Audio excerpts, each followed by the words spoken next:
No, you don't understand. How are we gonna win this if I can't win this challenge? Okay, wait. We might have gotten off on the wrong foot, or head, for that matter. But we need each other to ensure our mutual survival, right? Right? So we need to focus and come together as a team. No, you don't understand. I have no way. Did you forget who you partnered up with? I'm the slapshot king of Chicago, baby. How can I forget? You remind me every 5 minutes. I am positive that I can teach you how to make that shot. Don't give me that look.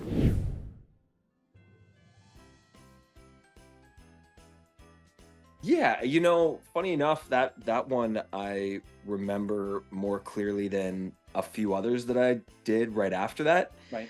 I guess because it was also new to me, and I I hadn't worked in a really long time. My wife and I had just started. We were around 2 years into starting our juice company at that time in LA, and that was my life. You know, I was just trying to survive, keep my head above water, and I wasn't auditioning.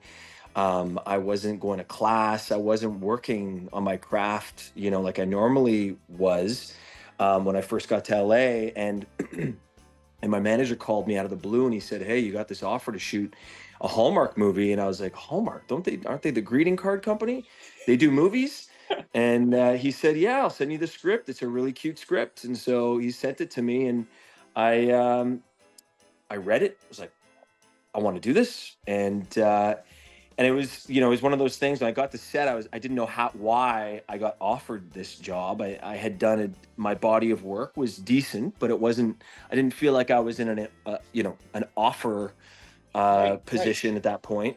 And I asked the director, and the director said that he watched a movie I did called Steel Toes. I played a neo-Nazi skinhead, and it was an indie film, yeah, indie film starring David Strathairn and myself. David Strathairn's, an unbelievable actor. He was nominated for an Academy Award right at that time when we were working together for Good Night and Good Luck. He Yeah. played Edward R. Murrow in Good Night and Good Luck, directed by George Clooney, and so we did this movie, and the director saw it, and he was like, "That's my guy. I want that guy to be my leading man."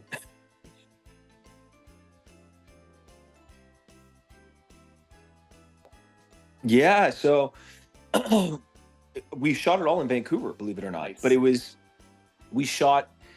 Uh, they played different areas for. I think the movie took place in about five different states, six different states. That's the best thing about Vancouver is that it has everything. It has the beaches, the mountains, the forests, the city. It can give you everything you need. Exactly, and they found this for the New Mexico, the Santa Fe portion of the movie. They found this house, this old Spanish house out in the countryside, and this couple had traveled to Spain, and they fell in love with Spain, and they bought this farmland, and they built this beautiful Spanish home. And from the couple's mouth, they told Ashley and I, as we were small talk, and they were showing us around their house, and it was kind of like a museum. They had amazing artifacts in there. They said that they had lost all their money. They had a money manager that had lost all their money, so they ended up having to sell off parcels of land all around this house. So it's this one like Spanish villa in the middle of this modern Oh Vancouver wow. neighborhood. But like it was, once you crossed through the walls of this house, it was as if you were in Spain or Santa Fe, New Mexico, and Oh, that's so great. um, yeah, but yeah, that's the beauty of Vancouver. You know, it's got everything you Yeah. need.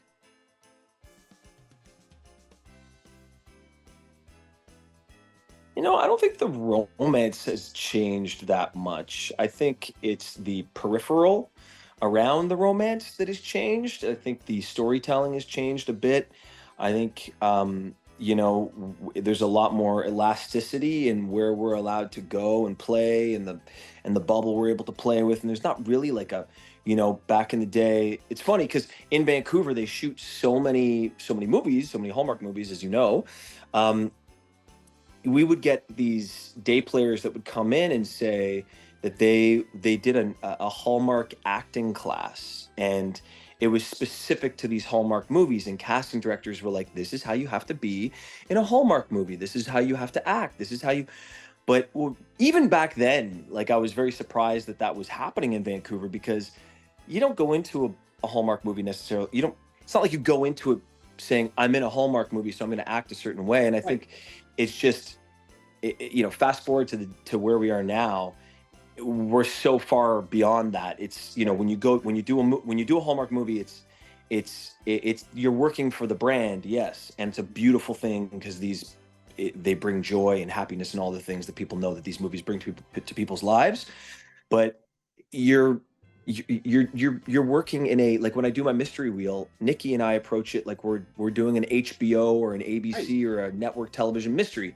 When I did Jingle Bell Run, it's as if I'm doing a comedy on HBO or ABC or whatever. You know, it's like we're able to do anything and everything. And I, you know, so the love story has definitely not changed. And if anything, how I've adapted, like, look, you evolve as a human being, you evolve as things happen. I'm a dad now to two boys. I have a 9-year-old and a 4-year-old. I've been married. I've been with my wife for 20 years. I try to work on myself constantly, try to be a better human being, a better parent, a better partner.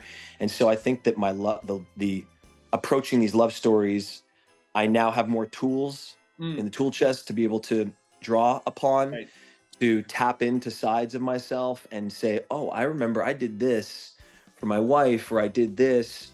And, you know, and also, like, getting more confident with who you are. And just, you know, as you get older, it's a great thing. I love, you know, I love getting older. I love, you know, being able to just be more confident and in every decision I make. You know, I think that's kind of what's changed. Jingle Bell Run and Three Wiser Men. You're like, you know, I'm trying to hold on so tightly to this, to the start, to who I was as an NHL hockey player. Like, I just retired a year ago, and being a sport guy and growing up playing football and a high level of football, and then I got injured, and then I had this identity crisis. I was like, I'm not a football player anymore. Who am I? What am I?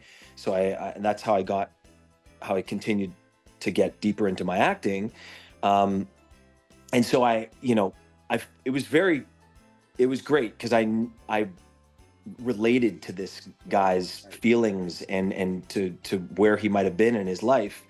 I have a lot of friends that played a high level of sport, and they got injured or retired, and it's a really, really difficult thing. My brother-in-law is a gold medal mogul skier, and for Canada, and he won. It's Jean-Luc Brassard, and you know, he won the gold medal at 19 years old, and after that, you know, it's tough to, you know, to, like, what do you do after that, you know? And Jean-Luc has done an incredible job. He's an amazing human being, and he's one of the smartest guys I know, and but you have to find that new stimulation, or that new, you know, source of what makes you want to wake up in the morning, you know? And so I love the partnership between Wes, my character in Jingle Bell Run, and Ashley's character, because she's a teacher. She has